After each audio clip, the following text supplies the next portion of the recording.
Assalamualaikum warahmatullahi wabarakatuh. Kembali lagi kepada saya Arjun Pardianto dari Fakultas Ekonomi dan Bisnis Islam, jurusan Perbankan Syariah. Nah, di sini saya akan memaparkan beberapa review tentang mata kuliah analisis tingkat kesehatan bank, yang dimana materinya itu terdapat beberapa materi. Yang pertama itu prinsip dan pengembangan sistem keuangan syariah. Dan yang kedua, teori dan praktik perantara keuangan syariah. Dan yang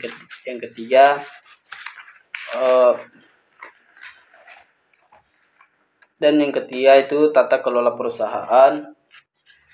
Yang keempat, pemangku kepentingan utama. Dan yang kelima,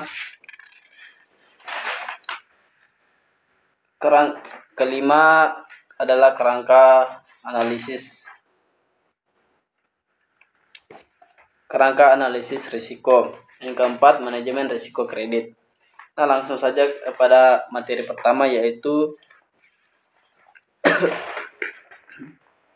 prinsip dan pengembangan sistem keuangan syariah.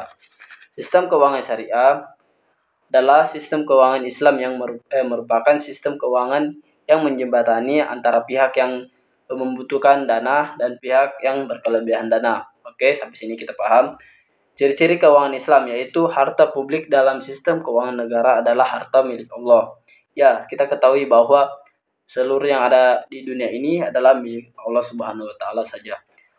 Yang kedua adalah Rasul adalah orang yang pertama kali mempraktikkan sistem keuangan Islam. Yang ketiga, Al-Quran dan Sunnah adalah salah satu sumber keuangan Islam. Selanjutnya, sistem keuangan Islam adalah sistem keuangan yang universal. Keuangan khusus dalam Islam menopang sistem keuangan negara Islam. Sistem keuangan Islam mengambil prinsip alokasi terhadap layanan sebagai sumber pendapatan negara. Sistem keuangan Islam ditandai dengan transparansi. Oke, sudah jelas bahwa Islam itu tanpa ada yang disembunyi. Artinya semuanya itu harus jelas.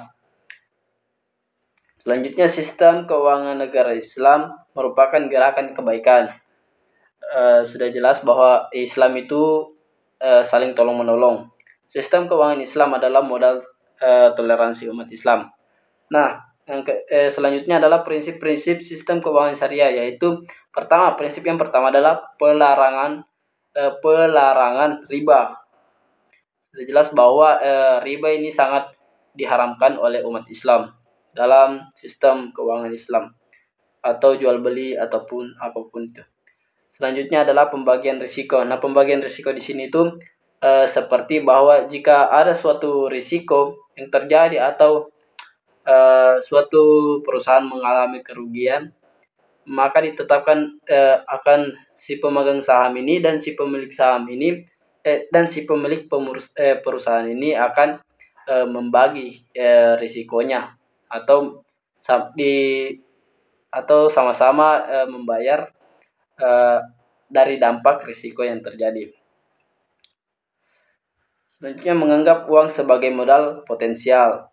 Selanjutnya, larangan melakukan kegiatan spekulatif. Nah, kita ketahui bahwa spekulatif ini adalah sesuatu yang diada-adakan atau tidak jelas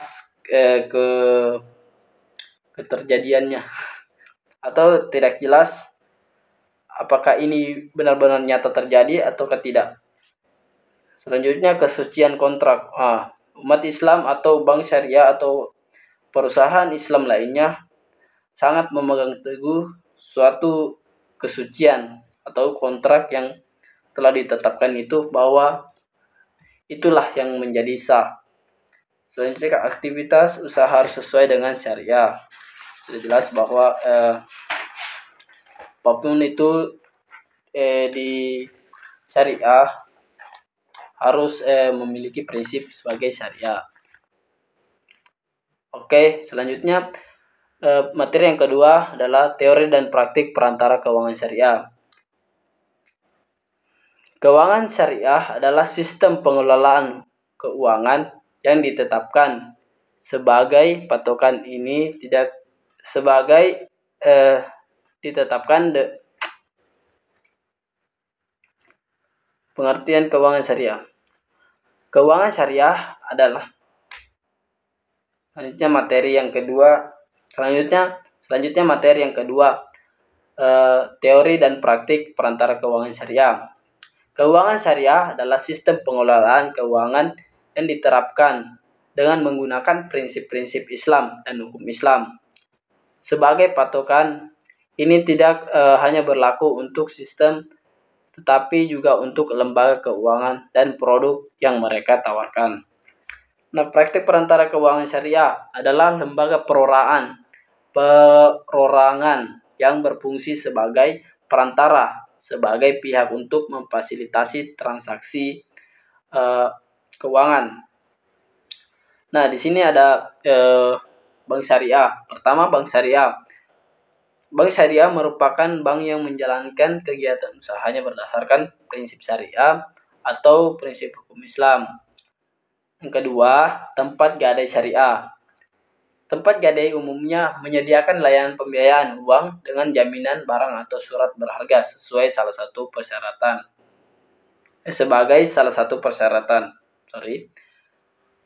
Selanjutnya, koperasi simpan pinjam. Nah, merupakan lembaga keuangan syariah yang menjalankan usahanya berupa penerimaan simpanan maupun pinjaman.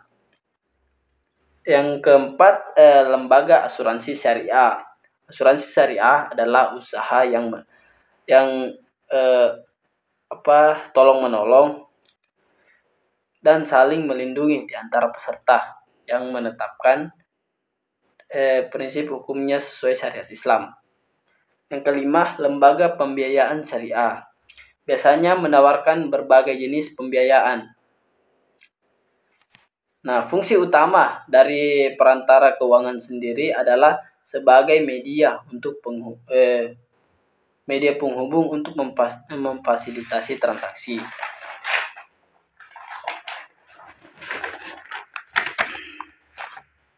Nah, teori keuangan syariah. Teori keuangan syariah yaitu mengatur bagaimana memilih investasi yang diperbolehkan syariat dan melarang kegiatan yang bertentangan dengan prinsip syariah dalam kegiatan investasi dan bisnis. Yaitu pertama itu maisir, yaitu setiap kegiatan yang melibatkan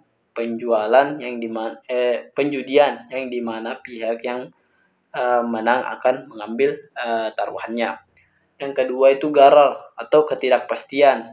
Yang ketiga riba atau tambahan yang diberikan atas pertukaran barang.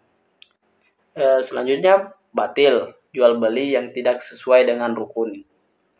Makdum, menjual beli atas barang yang belum dimilikinya. Nah, itu jelas-jelas haramnya. Ihtikar, memanipulasi harga dan barang. Selanjutnya materi yang ketiga yaitu tata kelola perusahaan. Tata kelola perusahaan adalah salah satu hal penting dalam keberlangsungan suatu perusahaan. Tata kelola perusahaan akan mempengaruhi penetapan pencapaian tujuan perusahaan, pemantauan hingga penilaian risiko usaha. Tujuan dan manfaat dari tata kelola perusahaan yaitu menciptakan tercapainya kesinambungan perusahaan melalui pengelolaan yang didasarkan pada prinsip-prinsip tata kelola perusahaan sendiri. Yang kedua, membantu pemberdayaan fungsi dan kemandirian tiap organisasi atau perusahaan. Mendorong pemegang saham, anggota dewan komisaris dan anggota direksi agar saat membuat keputusan itu dilandaskan dengan nilai moral. Keempat, mengoptimalkan nilai perusahaan bagi pemegang saham dengan tetap memperhatikan pemangku kepentingan lainnya. Yang kelima, meningkatkan daya saing perusahaan secara nasional maupun internasional. Nah, prinsip-prinsip tata kelola perusahaan. Yang pertama itu transparansi, bahwa di dalam suatu perusahaan itu transparansi itu harus benar-benar dijaga agar tidak ada celah ataupun hal-hal yang disembunyikan. Selanjutnya yang kedua itu akuntabilitas. Nah, dalam suatu perusahaan itu akuntabilitas sangat penting bagi suatu perusahaan, bahwa pendataan atau pencatatan apapun itu harus benar-benar sudah terjadi dan dicatat atau didata. Yang ketiga responsibilitas, bahwa pihak perusahaan harus respon dalam atau sering menanggapi hal-hal yang terjadi. Yang keempat independensi dan kelima keadilan.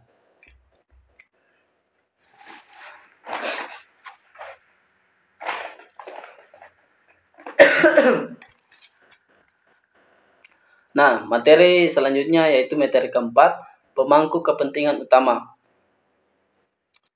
Pemangku kepentingan utama dipahami itu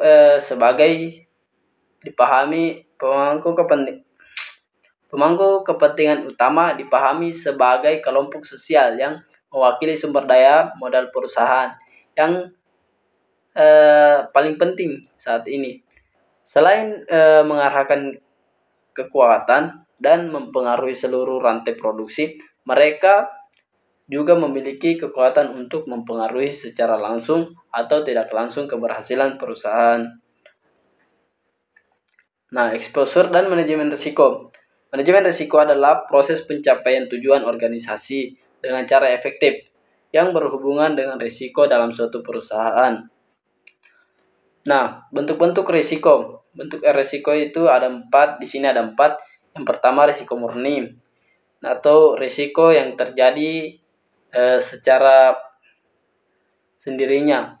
Nah, ada 2 kemungkinan, yaitu pertama, ada 2 kemungkinan yang akan didapatkan oleh perusahaan jika terjadi risiko murni. Yang pertama itu rugi, dan yang kedua break even point atau titik impas.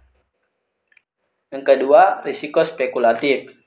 Ini biasanya terjadi jika salah satu risiko yang ada akibatnya, seperti judi ya. Ada 3 kemungkinan. Yang pertama itu rugi, untung, dan break even point. Nah, ketiga risiko partikular, adalah risiko berasal dari individu dan lokal. Contohnya seperti kecelakaan atau hal-hal yang terjadi pada internal perusahaan. Dan yang ketiga dan yang keempat risiko fundamental, adalah risiko yang tidak berasal dari individu, dan ini biasanya dampaknya sangat luas. Contohnya seperti bencana alam, gempa bumi, tsunami, dan lain-lain. Lingkungan risiko. Yang pertama risiko kredit. Risiko kredit biasanya terjadi apabila perusahaan ini tidak mampu untuk membayar utang-utangnya. Dan yang kedua risiko pasar. Ini biasanya terjadi pada siklus pasar atau tempat transaksi atau tempat jual beli. Nah, risiko yang ketiga risiko likuiditas. Nah, biasanya ini terjadi apabila suatu perusahaan tidak mampu membayar utang jangka pendeknya. Risiko operasional. Nah, biasanya terjadi pada operasional perusahaan, pada bagian operasional perusahaan saja. Yang selanjutnya risiko hukum. Di sini apabila kelengkapan suatu perusahaan terhadap suatu barang. Risiko hukum ini biasanya terjadi apabila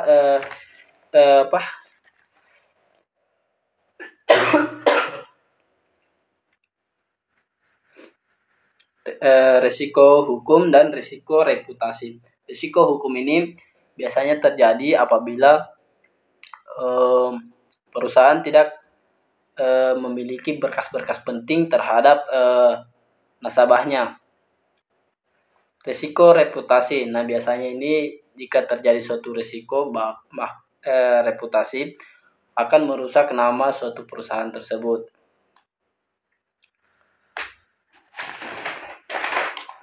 Dan selanjutnya materi kelima yaitu kerangka analisis risiko.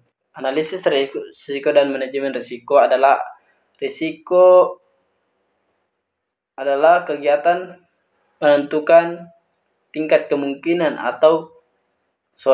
analisis risiko adalah kegiatan menentukan tingkat kemungkinan atau frekuensi terjadinya risiko serta tingkat dampaknya terhadap pencapaian tujuan dengan mempertimbangkan aktivitas pengendalian yang sudah dilakukan. Manajemen risiko adalah bagian penting dari strategi manajemen semua perusahaan. Pengertian risiko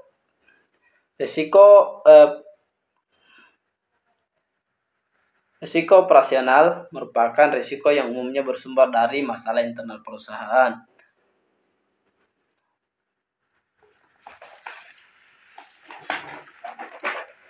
Nah, selanjutnya kita mengarah pada materi ke-6 yaitu manajemen risiko kredit. Risiko kredit adalah suatu kondisi yang memiliki suatu kemungkinan terjadi kerugian atas penyimpangan dari hasil yang diperkirakan.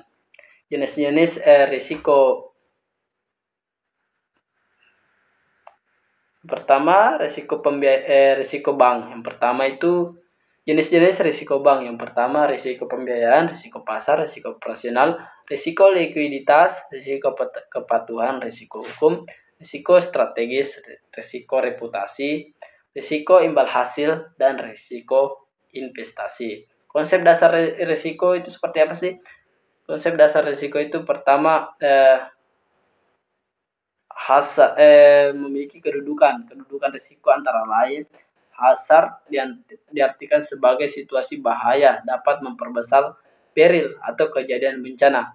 Yang kedua itu peril atau kejadian bencana sendiri itu dimaknai pada suatu kejadian atau peristiwa yang dapat menimbulkan kerugian. Yang ketiga, losses adalah kerugian yang diderita akibat kejadian yang tidak diharapkan dan ternyata terjadi. Tahap manajemen risiko yang pertama itu melakukan identifikasi risiko. Yang kedua, menetapkan ukuran risiko. Apakah risiko itu penting terlebih dahulu didahulukan atau tidak terlalu penting akan dinantikan gitu. Ketiga, menganalisis jalan keluar. Nah, ini merupakan salah satu hal yang sangat penting untuk dilakukan, bahwa perusahaan itu tidak ingin rugi, tetapi risiko itu akan tetap terjadi, tetapi kita hanya bisa meminimalisirkan suatu risiko agar perusahaan tidak rugi besar. Yang keempat, laksanakan jalan keluar. Yang kelima, melakukan evaluasi. Nah, sekian dari saya. Wabillahi taufiq wa hidayah. Wassalamualaikum warahmatullahi wabarakatuh.